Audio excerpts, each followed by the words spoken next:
दुपारच्या बातम्यांमध्ये सगळ्यांचं स्वागत। नमस्कार, मी अमित कत्रे। महाराष्ट्राच्या राजकारणात दोन ठाकरे बंधूंनी एकत्र यावं अशी मराठी माणसाची भावना आहे। मनसे आणि शिवसेना ठाकरे गटाच्या कार्यकर्त्यांनाही तेच वाटतंय। ठाकरे ब्रँड टिकला पाहिजे अशी भावना दोन्ही गटांकडून व्यक्त केली जाते। दादर इथल्या शिवसेना भवन समोर आमदार आदित्य ठाकरे आणि मनसे अध्यक्ष राज ठाकरे यांना शुभेच्छा देणारा एक फलक शिवसेना ठाकरे गटाच्या कार्यकर्त्यांनी लावलेला आहे। येथून आता फक्त आणि फक्त एकच ठाकरे ब्रँड असणार, चालणार असा संदेश देत दोन्ही नेत्यांना शुभेच्छा देण्यात आल्या।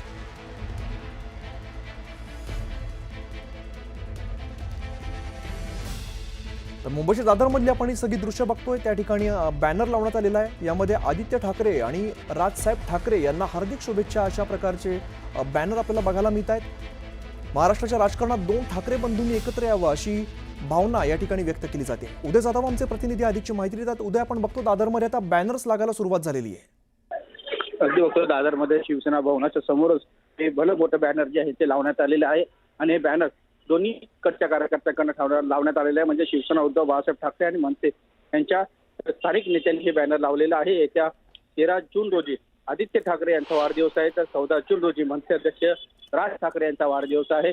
दोघांचाही वाढदिवस जो आहे तो लागोपाठ असल्यामुळे एकत्रित बॅनर जो आहे तो लावण्यात आलेला आहे। आता महाराष्ट्रात फक्त ठाकरे ब्रँडच चालणार अशा प्रकारचे विधान या बॅनरवरती करण्यात आले। त्यामुळे सगळ्यांचं लक्ष जे आहे ते शिवसेना भवन समोर लागलेल्या मोठ्या बॅनरकडे लागलेलं आहे। बॅनरच्या मार्फत स्थानिक कार्यकर्ते जे आहेत ते पुढाकार घेतात, मात्र प्रत्यक्ष दोन्ही पक्षांचे जे प्रमुख नेते ते कधी प्रत्यक्ष कृतीमधून पुढाकार घेतात याकडे आता सर्वांचं लक्ष लागलं। निश्चित उदय, धन्यवाद या सगळ्या सविस्तर माहितीसाठी। पुढची महत्त्वाची बातमी आहे ती म्हणजे पालिका निवडणुकीसाठी प्रभाग रचना तयार करण्याचे आदेश सरकारने दिलेले आहेत। निवडणुकीच्या तयारीला वेग आलाय, तर दुसरीकडे ठाकरे बंधूंच्या युतीची जोरदार चर्चा सुरू होती। मात्र चर्चेची गाडी पुढे सरकत नसल्याचं चित्र आहे। दोन्ही भावांमध्ये अद्यापही कुठलाही अधिकृत निर्णय घेण्यात आलेला नाहीये। याशिवाय दोन्ही पक्षांमध्ये कुठलाही प्रस्ताव मांडण्यात आलेला नाहीये। त्यामुळे निवडणूक जाहीर झाल्यानंतर दोन्ही बाजूने युती संदर्भात पावलं टाकली जातील अशी माहिती सूत्रांनी दिली आहे। दरम्यान ठाकरे बंधूंच्या युतीचं घोडं कुठं अडलंय याची चर्चा आता सुरू झाली आहे।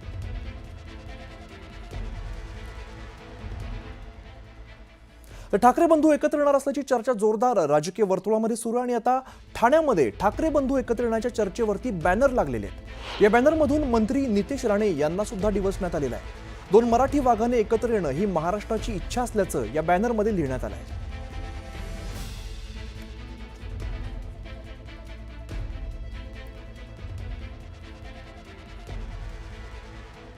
पुढची महत्त्वाची बातमी, जलील यांच्या घरावरती शेणफेक करण्याची धमकी देणाऱ्यांना ताब्यात घेण्यात आलेलं आहे।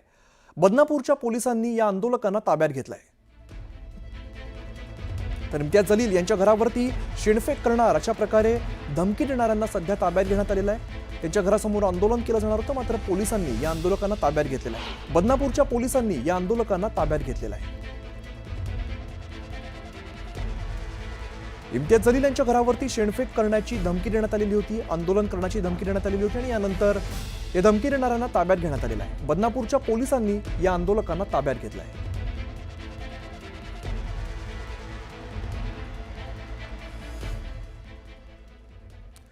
तर एमआयएमचे नेते इम्तियाज जलील यांनी पालकमंत्री शिरसाटांवरती भ्रष्टाचाराचे आरोप केले होते आणि या आरोपांनंतर शिरसाट समर्थक आक्रमक झालेले आहेत। जलील यांच्या घरावरती शेणफेक आंदोलन करून ते निषेध व्यक्त करणार होते। हे आंदोलन करण्यापूर्वीच त्यांना पोलिसांनी अटक केलेली आहे। तर आज पुन्हा आणखीन एक मोठा बॉम्ब फोडणार असल्याचा दावा जलील यांनी केलेला आहे। तर जलील सारख्यांना आपण जास्त किंमत देत नसल्याचं शिरसाट यांनी प्रत्युत्तर दिलं आहे।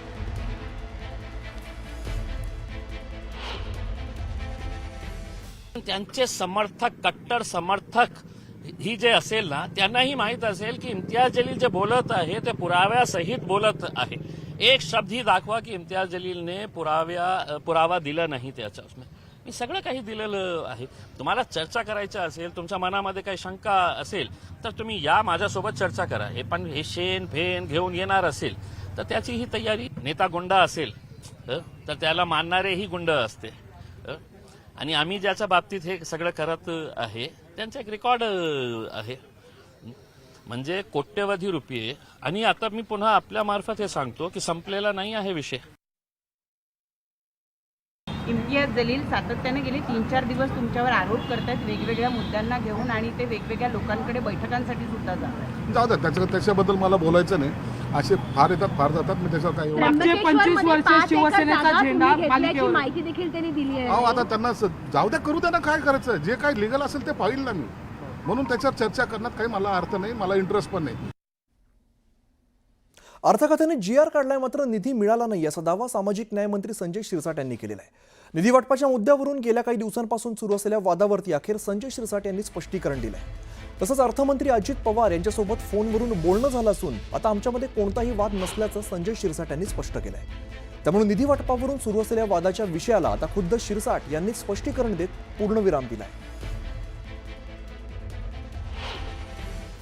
नाही, निधीची काही नाराजगी नाही. काल माझं अजितदादांशी सुद्धा कॅबिनेटच्या पहिले त्यांच्याशी भेटही झाली, त्यांच्याशी बोलणं झालं आणि त्यांनी मला आश्वासन दिल्याप्रमाणे काल त्यांच्या फायनान्सच्या जे काही OP गुप्ता आहेत त्यांना त्यांनी निर्देशही दिले. दरम्यान निधीच्या मुद्द्यावरून कालच अजित पवारांनी खास त्यांच्या शब्दामध्ये भाष्य केलेलं होतं. त्यानंतर आता शिरसाटांनी सुद्धा अजितदादांसोबत कुठलाही वाद नसल्याचं स्पष्ट केलंय. कधी कधी काही जण असं बातम्या सोडतात की अजित पवार पैसे सोडत नाही. अरे पैसे सोडत नाही काय, माझ्या खिशात पैसे घेऊन बसलोय. शेवटी राज्य सरकारने अर्थसंकल्प सादर केल्यानंतर पैसे पहिल्या तिमाहीत आम्ही 20% सोडतो, दुसऱ्या तिमाहीत 40% सोडतो, तिसऱ्या तिमाहीत 60% सोडतो, नंतर 80% आणि शेवट महिन्यात 100%. अशा पद्धतीचं ते नियोजन असतं.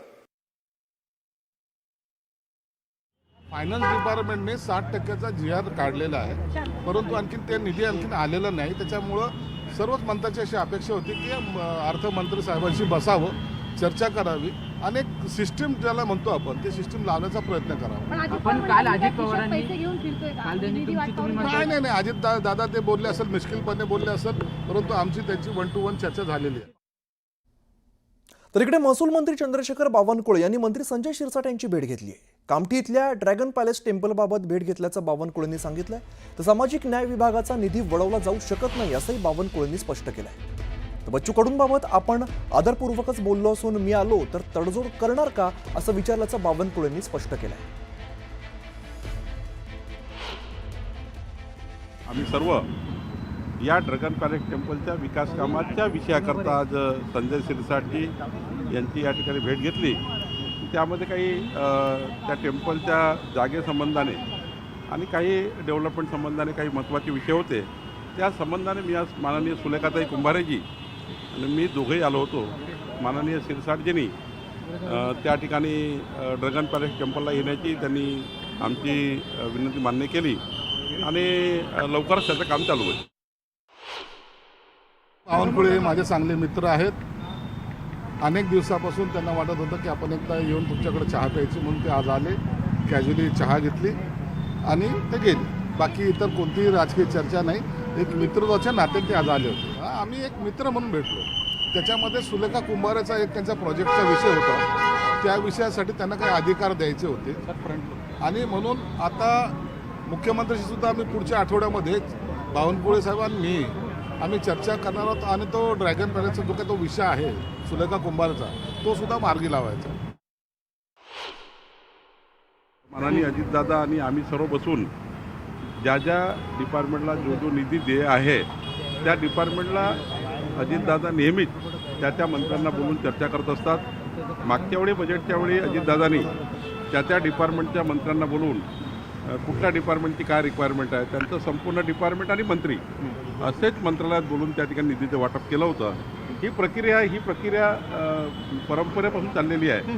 त्यामुळं आता त्यांना वेगळं सांगायची गरज नाही. अजितदादा नेहमीच मंत्र्यांना बोलवतात आणि त्यांच्या विभागाला बोलवतात. पुढे जाऊया. लाडक्या बहिणीमुळे सरकारला निधी वाटप करणं अवघड झालंय अशी जाहीर कबुली मंत्री भरत गोगावले यांनी पंढरपुरात दिलेली आहे. पंढरपुरात विठुरायांच्या दर्शनासाठी गोगावले आलेले होते आणि अनेक वर्क ऑर्डर निघालेली कामं पण सुरू झालेली नाहीयेत अशी माहिती त्यांनी दिली आहे. दरम्यान शिंदे मुख्यमंत्री असते तर कर्जमाफी झाली असती का असा प्रश्न सुद्धा त्यांना विचारण्यात आला. त्यावेळेला त्यांनी सगळी सोंग आणता येतात पण पैशाचं सोंग आणता येत नाही अशी प्रतिक्रिया दिली आहे. लाडक्या बहिणींमुळे निधीची वाटप करणं थोडंसं मुश्किल झालेलं होतं. ते आत्ता ह्या अर्थसंकल्पे बजेट आपलं आत्ता जे अधिवेशन होईल पावसाळी अधिवेशन त्याच्यामध्ये आम्ही त्या तरतूद करणार आहोत. परंतु मागच्या वेळेला एवढा प्रचंड निधी देण्यात आलेला होता त्याची अजून काय यांचे वर्क ऑर्डर होत नाही आहेत, त्यांची अजून कामं चालू झालेली नाहीत. परंतु कोणी जरी असेल त्या खुर्चीवरती ते कोणीही दुजाभाव करता कामा नये ही आमची विनंती. आता बातमी बच्चू कडूंच्या आंदोलनाची. शेतकऱ्यांना सरसकट कर्जमाफी देण्यात यावी या मागणीसाठी सुरू असलेल्या बच्चू कडू यांच्या आंदोलनाचा आजचा 4था दिवस आहे. शेतकऱ्यांना सरसकट कर्जमाफी देण्यात यावी तसंच दिव्यांगांना 6,000 रुपये मानधन देण्यात यावं ही मुख्य मागणी बच्चू कडू यांनी केलेली आहे. या आंदोलनाला पाठिंबा देण्यासाठी महादेव जानकर आणि रविकांत तुपकर यांनी कडूंची भेट घेतली. तर जोपर्यंत मागणी मान्य होत नाही तोपर्यंत मागे हटणार नसल्याचं कडूंनी स्पष्ट केलं आहे. आम्ही तुम्हाला भीक मागत नाही आहे. अशा पद्धतीने बोलत असेल तर आम्ही इथं मरू पण झुकणार नाही. आम्ही मरणं कबूल करू स्वतःचं, पण आम्ही झुकणार नाही. या पद्धतीनं सरकारनं ज्या पद्धतीनं पालकमंत्र्यांना बोलले ते अतिशय दुर्दैवी आहे. आणि आम्ही आता शेवटपर्यंत ज्या पद्धतीने सांगितलं एक तर मागण्या पूर्ण होईल, निर्णय घ्यावा लागेल सरकारला, नाही तर इथूनच अंत्ययात्रा काढावं लागेल. आमची तयारी आहे. बच्चू कडू साहेबांना आमची विनंती आहे की आपण रस्त्यावरची लढाई या शेतकऱ्यांच्या संदर्भातली निश्चित लढू, पण तुम्ही तुमची तब्येत सांभाळणं खूप आवश्यक आहे. कारण तुम्ही तब्येतीची काळजी करून तुमचं जे उपोषण सुरू आहे, कारण उपोषण सुरू असताना जे काही यातना होतात, जो काही क्लेश होतो, हा आपल्या शेतकऱ्यांच्या प्रश्नावरती निश्चित सकारात्मक असला तरी तुमची तब्येत महत्त्वाची आहे. तुमच्या आंदोलनाला मी या महाराष्ट्रातल्या ओबीसी, विजयंती, एसबीसी, शोषित, वंचित, शेतकरी समाजाच्या वतीनं मी तुम्हाला जाहीर असा पाठिंबा देत आहे. तर बच्चू कडू यांचं कर्जमाफीच्या मुद्द्यावरती आंदोलन सुरू आणि आंदोलनस्थळी कडूंच्या पत्नी नयना कडूंनी भेट घेतली. त्यांच्याशी बातचीत केली आमचे प्रतिनिधी संजय शेंडे यांनी. ताई, बच्चू कडूंची तुम्ही भेट घेतलेली आहे. कडू बच्चू भाऊ आंदोलनावर बसलेले आहेत, तब्येत त्यांची खालावत चाललेली आहे. तुमचं नेहमी काय बोलणं झालं, काय सांगाल? बीपी त्याचा वाढत होता, त्यासाठी 13 तारखेपर्यंत औषधोपचार करून घेण्यासाठी त्यांनी मान्यता दिली आहे. ज्या मागण्या आहेत त्याचा अत्यंत तात्काळ आणि संवेदनशील मनानं सरकारनं त्याची दखल घ्यावी आणि योग्य निर्णय घ्यावा अशी अपेक्षा.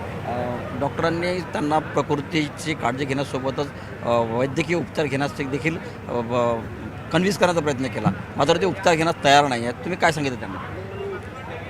त्यांनी त्यांच्या जो बीपी त्यांचा वाढत आहे त्यांच्यासाठी त्यांचा उपचार घ्यावा. 13 तारखेपर्यंत उपचार घेऊ असं त्यांनी शब्द दिला. 14 तारखेपासून हे आंदोलन जे आहे तीव्र आंदोलन करण्याचा इशारा जो आहे प्रहारच्या कार्यकर्त्यांनी दिलेला आहे. तुम्ही कसं पाहता याकडे? आंदोलन हे उग्र होणार आहे, सरकारने तातडीने मान्य करावं मागण्यास तुम्हाला वाटते? आंदोलन उग्र होणं म्हणजे सर्वच कार्यकर्त्यांना त्याचा त्रास असतो, त्यामुळं सरकारने याचा तात्काळ दखल घ्यावी अशी विनंती. तर अमरावतीमध्ये बच्चू कडूंचं आंदोलन पेटलंय. प्रहार संघटनेचे कार्यकर्ते चांगलेच आक्रमक झालेले आहेत. जिल्हाधिकारी कार्यालयासमोर टायर जाळून प्रहारच्या कार्यकर्त्यांनी निषेध नोंदवलाय. तर मुख्यमंत्री देवेंद्र फडणवीस, उपमुख्यमंत्री अजित पवार आणि एकनाथ शिंदेंच्या फोटोला दुग्धाभिषेक करण्यात आलेला आहे. मुख्यमंत्री आणि दोन्ही उपमुख्यमंत्र्यांच्या फोटोसमोर शेतमालाचा नैवेद्य ठेवत आंदोलकांनी लक्ष वेधून घेतलं. तर चांदूर बाजार बंदची हाक देण्यात आली आहे आणि यावेळेला छत्रपती शिवाजी महाराज चौकात प्रहारच्या कार्यकर्त्यांनी एकत्र येत सरकारविरोधात घोषणाबाजी करत निषेध नोंदवला. प्रहारच्या कार्यकर्त्यांनी जिल्हाधिकारी कार्यालयासमोर रास्ता रोको आंदोलन सुद्धा केलं आहे.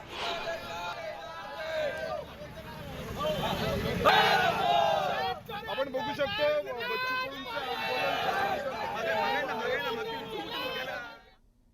पुढच्या बातमीकडे वळूया. नितेश राणेंनी मुख्यमंत्र्यांसंदर्भात केलेल्या वक्तव्याची जोरदार चर्चा रंगलेली होती आणि सगळ्यांचा बाप म्हणून भारतीय जनता पार्टीचा मुख्यमंत्री बसला हे सगळ्यांनी लक्षात ठेवा असं वक्तव्य नितेश राणेंनी केलेलं होतं. मात्र त्यानंतर आता नारायण राणे यांनीच त्यांचे पुत्र नितेश राणे यांच्यावरती भाष्य केलेलं आहे आणि जोरदार टीका सुद्धा केली आहे. मुख्यमंत्र्यांना बाप म्हणणे चुकीचं असून मुख्यमंत्री या जनतेचा सेवक असतो. मी सुद्धा मुख्यमंत्री राहिलोय, तसंच नितेश राणेंसोबत मी या विषयावरती बोललोय आणि त्यांना समज दिली असल्याचं नारायण राणे यांनी स्पष्ट केलं आहे.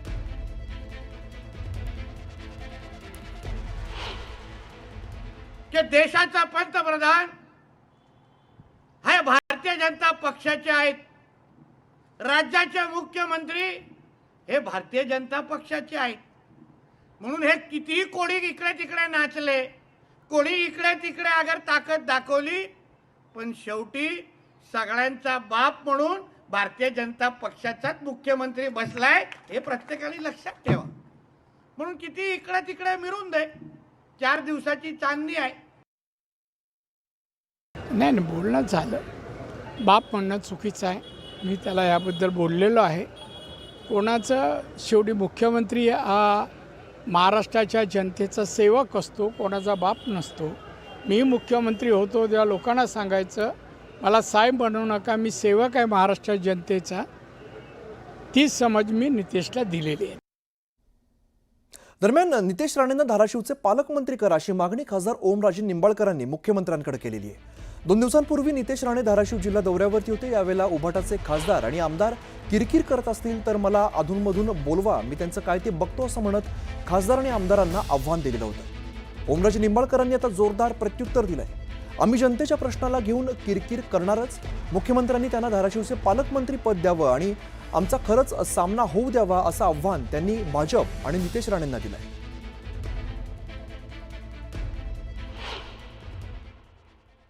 बाकीचे जे काही उभाटाचे कोण आमदार आणि कोण खासदारचे जास्त किरकिर करत असतील तर कुलकर्णी साहेब मध्ये मध्ये बोलवा.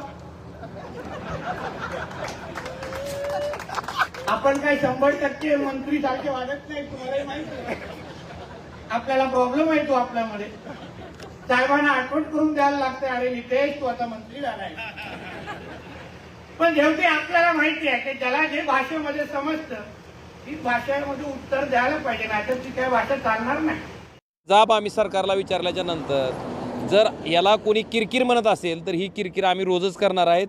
आणि मी कालच त्यांना विनंती केली की बाबा ही किरकिर तुम्हाला परत त्याला येऊन उत्तर देण्यापेक्षा किंवा तुमचं जे काय कॉन्ट्रॅक्ट घेतलं आहे आमची किरकिर संपवण्याचं ते करण्यासाठी माझं तर मुख्यमंत्री महोदयांना विनंती आहे की तुम्ही त्यांना पालकमंत्री म्हणूनच धाराशिवचं जर पाठवता आलं तर पाठवून द्या.